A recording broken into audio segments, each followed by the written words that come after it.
में बोलने के लिए यूफेमिज्म का प्रयोग किया जाता है। सर्कमलोकेशन का वही मतलब होता है, घुमा फिरा कर दूसरे ढंग से उसी बात को कह दो तो उसी को यूफेमिज्म या फिर सर्कमलोकेशन कहते हैं। कुल मिलाकर के स्लैंग जिनको मतलब कटु शब्द होते हैं या अप्रिय शब्द होते हैं, तो उनको सिंपल इंग्लिश में जो बोलते हैं तो किस प्रकार से उसको भद्दापन या अप्रिय जो होता है, जो अनप्लीजेंट सेंस होता है, उसको बचाने के लिए हम इन चीज़ों का प्रयोग करते हैं। ठीक है ना। तो यहाँ पर देखते हैं किस प्रकार से उसका यूज़ हो। और जैसे मतलब यहाँ पर एक चीज़ दी जा रही है, जैसे ये चीज़ लिखी हुई है, ठीक है, यहाँ पर लिखा हुआ है जैसे वह मर गया, यह मर गया है, वह मृत है। ठीक। अब इनको जैसे कभी कभी होता है कि ये चीज़ ही इज़ डेड मान लीजिए बोलने में थोड़ा सा अनप्लीजेंट लगता है, तो ये थोड़ा और अच्छा लगे या फिर किसी को सुनने में या उसको बोलने में अप्रिय ना लगे, इसलिए उसको अन्य किसी और तरह से घुमा फिरा करके अगर ये बात कह दी जाए तो वो यूफेमिज्म हो जाता है और उसका प्रयोग बहुत अच्छा रहता है इंग्लिश में। तो एक सिंपल इंग्लिश को किस प्रकार से हम इसको कन्वर्ट कर सकते हैं, तो देखना है यहाँ पर जैसे हम इसी बात को, वैसे तो ये ही इज़ डेड होता है, जैसे his grand father is dead, अगर यहाँ पर ऐसे बोला जाए his grand father died yesterday, इस चीज़ को डेड या डाइड से बचने के लिए हम ऐसा भी कह सकते हैं कि ही ब्रीथ्ड हिज लास्ट, ये his grand father breathed his last, ये कह सकते हो। या फिर उसी को कह सकते हो ही हैज़ पास्ड अवे, वो गुजर गया। अब देखना इसके सेंटेंस कितने आप बना सकते हो।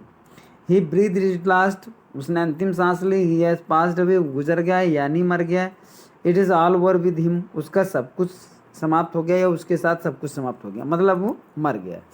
तो यहाँ पर इस तरह से आप बात कर सकते हो या इसको इस तरह से व्यक्त किया जा सकता है। He gave up the ghost, ये इडियोमेटिक यूज़ होता है।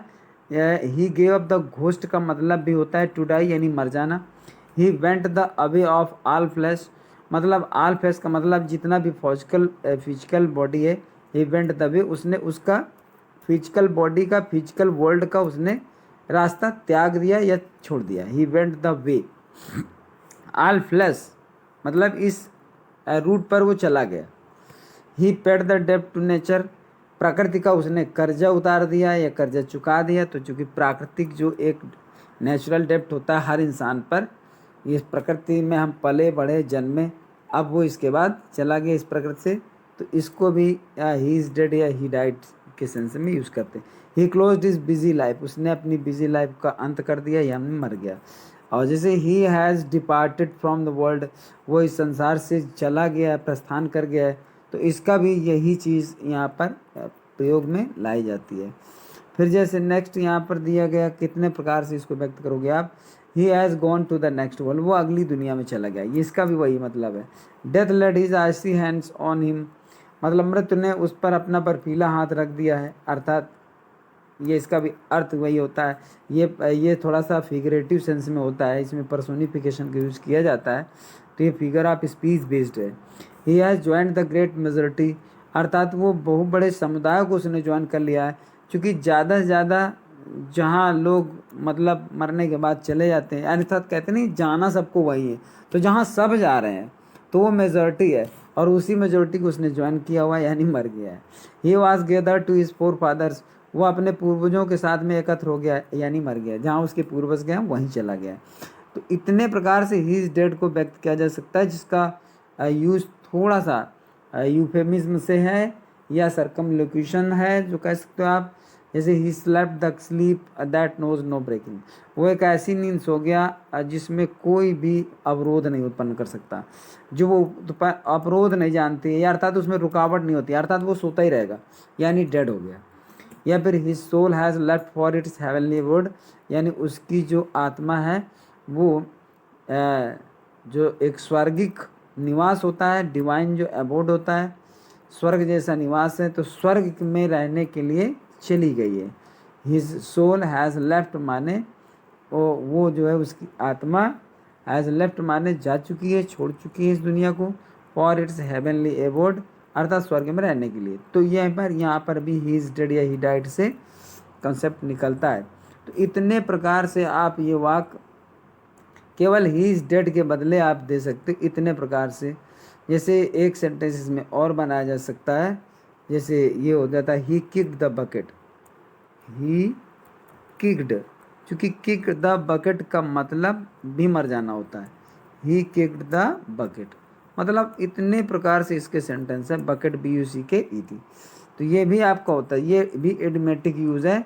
जैसे he gave up the ghost होता है, इस तरह का यूज़ ये भी होता है, ही किक्ड या KICK किक्ड द बकेट। तो जैसे उसका यूज होता है ऐसे ही इसका भी यूज होता है, BUCKET। यहाँ पर इस तरह से आप यूज कर सकते हैं।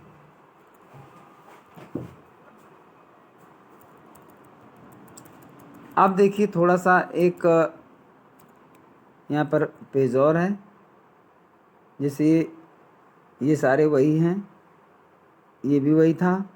अब जैसे कभी कभी वाक आ जाता है या ही इज टेलिंग ए लाई, मतलब वो झूठ बोल रहा है। अब इसको थोड़ा सा सिंपल इंग्लिश जो होती है उससे बचने के लिए आपको थोड़ा इस तरह का प्रयोग, जैसे he is not quite exact in his statement, अर्थात वो अपने स्टेटमेंट पर बिल्कुल एग्जैक्ट नहीं है। तो ठीक मतलब जैसा स्टेटमेंट उसका होना चाहिए तो वैसा नहीं है, इसका मतलब वो थोड़ा डाइवर्ट करके बोल रहा है, मतलब झूठ बोल रहा है। तो इसको हम ऐसे इसमें सरकमलोक्यूशन में इस तरह से बोल सकते हैं, जो कि वही मतलब होगा। अब टेलिंग ए लाई थोड़ा सा डायरेक्ट मतलब सिंपल इंग्लिश में आ जाता है, और ये थोड़ा स्पेशल इंग्लिश में। ही हैज़ ग्रोन ओल्ड या यू हैव ग्रोन ओल्ड, तुम बूढ़े हो गए, वह बूढ़ा हो गया, उसको थोड़ा सा रिमूव करने के लिए, सेंस को चेंज करने के लिए यहाँ पर he has reached the evening of his life, अर्थात वह अपने जीवन की संध्या पर पहुँच गया है। और जीवन की संध्या का मतलब क्या होता है, वही वृद्धावस्था ही होती है। तो इस तरह से इसका यूज हो जाता है। फिर जैसे नेक्स्ट है यहाँ पे सी इज़ प्रेग्नेंट। अब ये बात कहने के लिए थोड़ा सा अटपटा लगता है, अप्रिय लगता है, अच्छा नहीं लगता। तो यहाँ पर आप कह सकते हो सी इज़ इन द फैमिली वे, मतलब वो अपने पारिवारिक रास्ते पर, यानी परिवार अब उसका होने वाला है।